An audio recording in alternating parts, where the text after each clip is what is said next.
Some incredible changes are coming to Brighter Shores in terms of combat. They plan to merge all the combat professions together. And I've just been trying to get my head around this news post, and I'm also going to give you my opinion on some of the information, not all of it. Let's try to keep this video short. Moving into it, so there is going to be a single combat profession shared across all episodes. The base monsters in episode 1 will be level 0 to 30, episode 2 30 to 60. And so essentially why they're doing this is so that you actually are getting progression throughout all the episodes, so it doesn't feel that you're starting from level 0 again on your combat profession as it does currently feel like. When you actually level up going through the episodes, you're going to have a combat that transpires through all those episodes.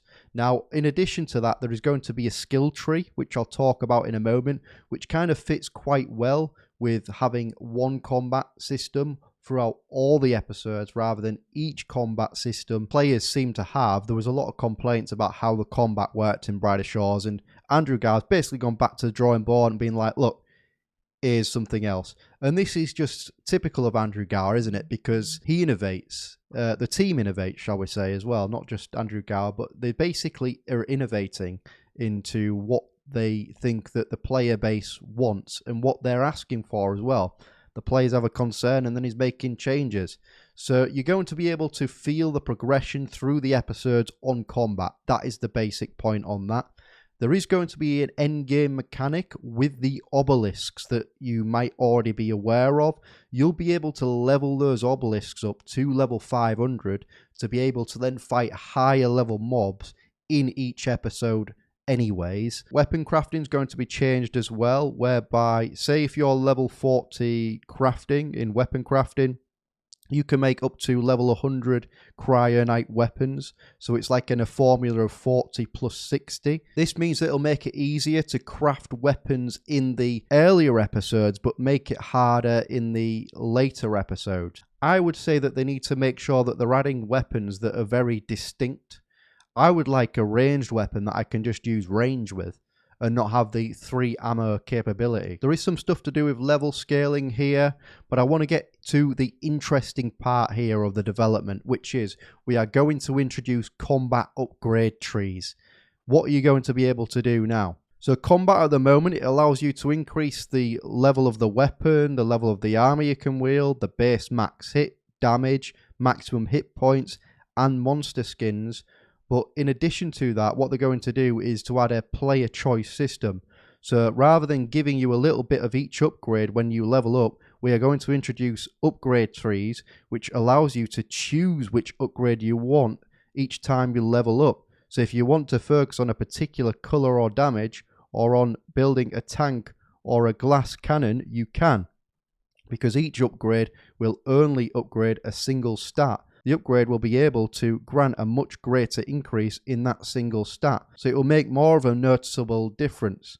So essentially this is about player choice. So if you want to create a character that's heavily upgraded in a particular type of damage or in a particular type of defense mechanism, you're going to be able to do that. They say, for example, there's going to be this concept of being able to upgrade your ammo. So at the minute, most items you can only have like 3 or 4 ammo. You're going to be able to, if you want, in the skill tree, just have more ammo, or maybe you're able to move faster in combat, or maybe you're able to do more damage or take more damage. Essentially, you're going to be able to create your own builds in the game. Now, this is going to have a pivotal and important aspect when it comes to PvP, when it comes to raids and bosses when they add them, because it means that you can create a character based on the type of playstyle you prefer. Do you prefer taking more of the damage and just being a full-on tank? You can now do that with this new skill tree system. Do you want to farcast and range from afar and get more ammo in? You'll be able to upgrade your skill tree in that system. If you want to just do mega damage and mega DPS, you'll be able to upgrade on the skill tree with that system. And you can see on screen now an example of this. This is just a mock-up at the moment.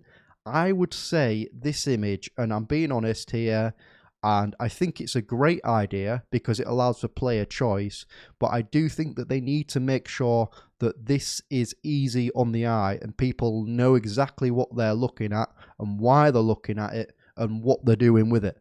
So they need to explain this to the players in when they do introduce this system so that people do understand what they're actually doing and what they are putting the points in. Now, don't worry as well, because apparently what you're going to be able to do is, say if you want to change your build around a little bit, you'll be able to do that. You'll be able to basically respec and be able to change what stats you want built up. So maybe, I've had ammo for a while, right? I've had loads of ammo for a while. I want to try something that's more DPS related. You can respec your stats and then basically do something different as well as part of your same character.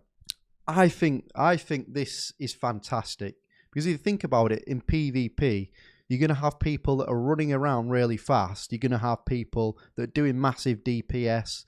There's going to be all sorts of different builds that are available for this and for raids, and you're going to be able to respec based on the bosses that you're facing as well.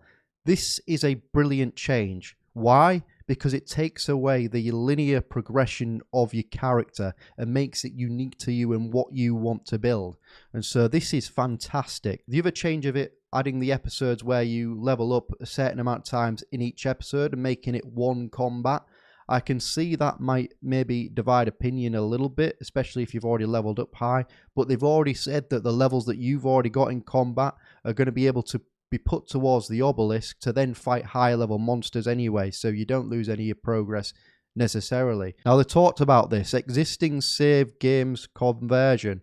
When updating existing save games made prior to this update, for each per episode combat level you have, levels up to the level cap to that episode will be assigned to your combat level, and any excess levels will automatically be assigned to the corresponding obelisk level. So essentially what that means is, if you've got loads of high combat levels, you will not lose your progress.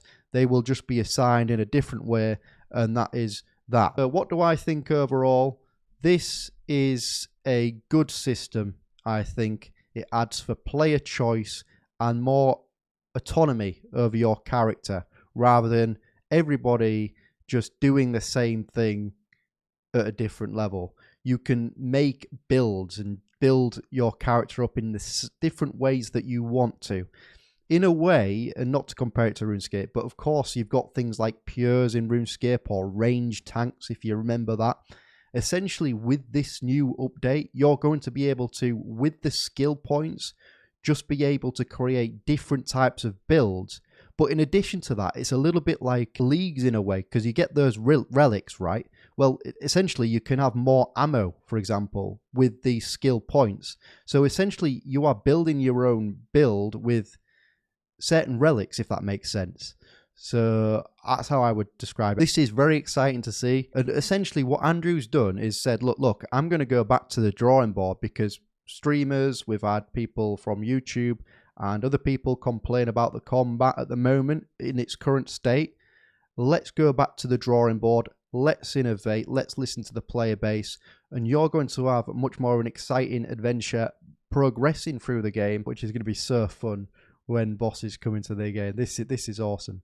The other point to mention is, this is mind-blowing. The other point to mention is that this skill tree system is also could play into the use of special attacks, more varied opponents, and group content.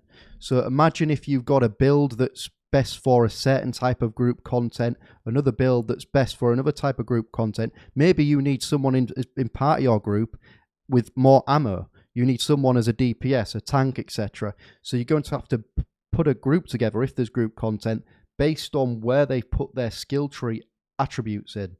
Addition to that, you've got this special attacks that are coming into the game. So if they've got a wide range of special attacks, maybe some rapid fire range ability, imagine a rapid fire range ability paired with more ammo available for your character. So you could start to see how the special attacks could then feed into the skill points themselves as well. My only concern is obviously this is going to be an area which needs to be monitored carefully in terms of balancing, because people are going to create some wacky builds and it's going to be awesome. Anyways, thank you for watching the video. Smash the like button. Speak to you soon.